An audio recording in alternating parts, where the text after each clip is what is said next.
Hörmetli qarindoshlar, Sharq Turkiston Surgundi hukumati televiziyasining xabarlar programmasida ko'rishinglarni qizg'in qarshi olamiz.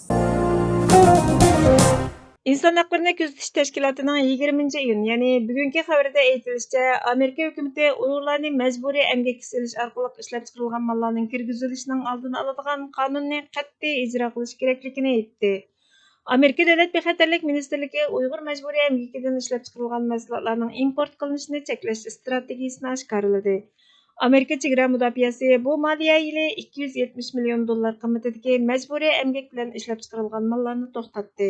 2022 yılı 21 iyunda icra kılındıgan Mecburi Emgak Kanun loyihasi aloqador rahbarlarni Sharq Turkistondagi Uyg'ur va boshqa Türkiye xalqlarini majburiy emgakka selish orqali ishlab chiqarilgan mahsulotlarni cheklashda huquqli qiladi. Yangi qonunning ro'yi bo'yicha Sharq Turkistonda butunlay yoki qisman ishlab chiqarilgan va ya Xitoydagi majburiy emgakka bog'lanishliq bo'lgan shirkatlar tomonidan ishlab chiqarilgan mahsulotlarning Amerikaga kirgizilishi uyg'un ko'rilmaydi.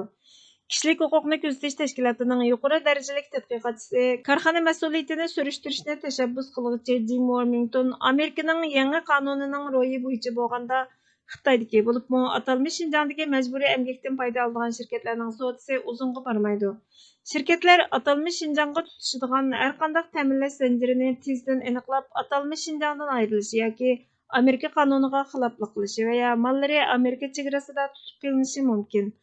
Amerika tamojnasining Amerika hukumatining Uyg'ur xalqiga qaratilgan majburiy emgak va insoniyatga qarshi jinoyatlarga sal qarmaydiganligi to'g'risida uchur avatishi to'liq muhim dedi.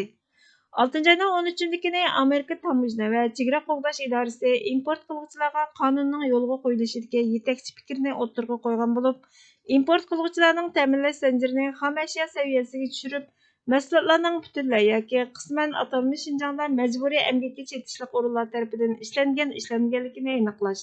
Xitoyning sirtidan mahsulot import qilgan shirkatlarning 3-chi davlatga yetkazishdan burun Xitoyning besimi sababidan atalmish Şinjangdan kelgan shirkatlarning aniq va qoyil qilarliq dalil isbotlar bilan ta'minlashi mumkin emas. Federal majburiy emgakni ijro qilish ko'p taraflama guruhi 21 iyun bu qonunni yo'lga qo'yishda qo'shimcha yetakchilik qiladi.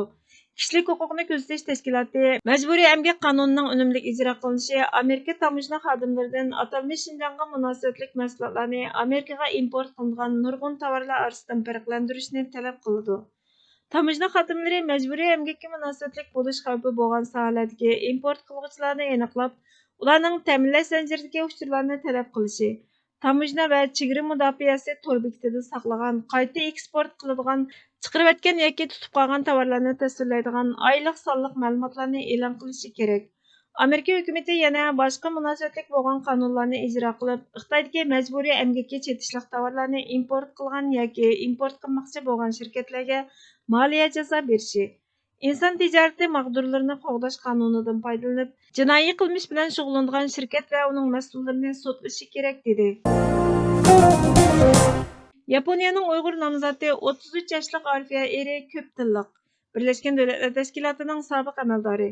Bu uning Yaponiyaning siyosiy nomzodi bo'lishining sababi. Uning tashviqot faoliyati milliy orqa ko'rinishni asos qilmagan. U hokimiyat yurgizayotgan Liberal Demokratlar partiyasi bilan parlamentning yuqori palatasiga qatnashyotdi. U Fransiya axborot agentligiga mening yapon siyosiyoni bo'lish sifatim bilan ko'z qarashlarim va siyosatimning o'rniga kishilar mening milliy orqa ko'rinishim sababidan mendan Uyg'ur masalasi to'g'risida so'raydi. Men nimishqa bunday qilganligini tushunaman. Ammo sal g'alati tuyuladi degan. 10-iyuldagi saylimda 248 o'rindiqliq yuqori kengash palatasining yarmiga 500 nafardan ortiq kandidat qatnashidi.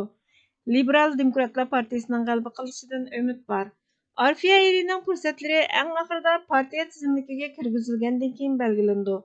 U texmi yaxshi xizmat turmush tangpungligi, ayollarning barobarligi, xalqaro talash tortishni hal qilish uchun kuch ishlatishni cheklash va ba'zilarning davlatning har qanday harbiy kuchiga ega bo'lishini cheklash deb izohlagan tinchlikparvar asosiy qonunga tuzitish kirgizishni tashabbus qiladi. Yaponiyaning davlat bexatarligida qat'iy ching turish kerakligini ta'kidlaydi. Arfiya eri Sharq Turkistonni Şinjang deb atashni rad qiladi hamda uning kishilik huquq dafsanchiligiga bo'lgan tunishining uning ko'z qarashini shakllantirganligini, Sharq Turkistondagi inson haqlari dafsanchiligining tilga og'siz darajada ig'irligini, kichikkina huquqqa daxl taruz qilish qilmishining texmi nachar dafsanchilikka sababchi bo'ladiganligiga ishonadiganligini aytdi. Her qandaq bedel төлеп, mustaqillik va hürlikning buzg'unchiliqqa uchrashiga asla yo'l qo'ymaslik. Hürlikni va mustaqillikni haqiqiy ma'noda qo'g'dash va buning uchun eng oxirgi shaxsning eng oxirgi tomchi qinini eqitib, insoniyat tarixini shonliq o'rnaklar bilan bezish. Mana bu mustaqillik va hürlikning haqiqiy mohiyatini, keng ma'nosini, yuksak qimmatini vijdoni bilan tunib yetgan millat uchun asosiy va o'lmas prinsip. Faqat bu prinsipda ching turib, har turli fidokorliklarni har vaqt berishga tayyor millat davomliq insoniyatning hurmatlashi va qadrlashiga loyiq bo'ladi, deydi Mustafa Kemal Atatürk. Hurmatli ko'ruvchilar, xabarlarimizni ko'ngil olish uchun ko'p rahmat.